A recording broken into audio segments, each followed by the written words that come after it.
Hello mga ka-Jejab, ito may dinala ritong Epson L3250. Ayan, kaya sakto, wala tayong video nito ng manual nozzle check tsaka head cleaning. Kaya ito, paano mag-manual mga ka-Jejab, naka-turn off yung printer, kaya kahit wala kayong PC or laptop, pwede na tayong mag-test print or head cleaning na walang computer. Kaya ito gagawin nyo, long press tapos power. Ayan. Pag umanda, bibitawan nyo yung power, tapos iwan nyo lang yung isa, tapos makikita nyo yung sa head. Gagalaw siya. Ngayon babasahin niyang nag-nozzle check ka, nag-manual ka. Yan, antay lang natin mga ka-Jejab. 10 seconds yun mga ka-Jejab, long press nyo 10 seconds. Ngayon, hindi pa siya gumagalaw kasi dinidetect pa mga ka-Jejab yung wifi. Ngayon, nag-steady na, nawala na yung wifi. Ayun, gumalaw na, nozzle check na siya.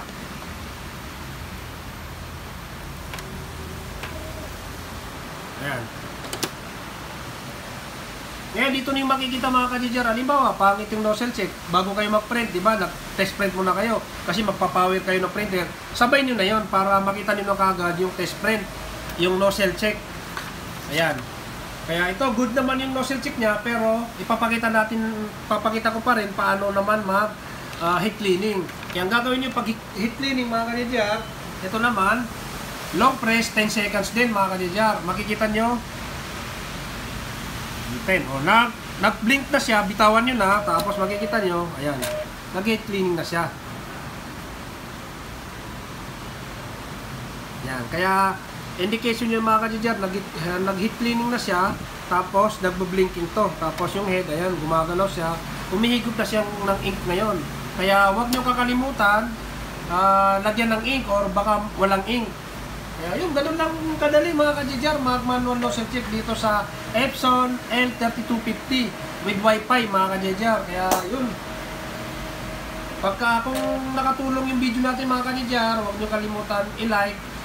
Tapos yung mga hindi pa naka-subscribe, mag-subscribe na rin kayo para lagi kayong na-update sa mga bago nating upload tungkol sa printer repair.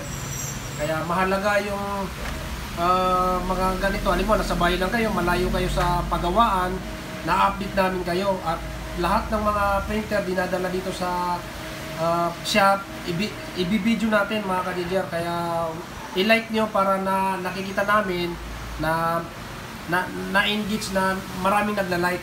Kaya yun, maraming salamat mga ka-Jejab. At ulit, hanggang dito na lang para hindi masyadong umaba yung video natin. Thank you po.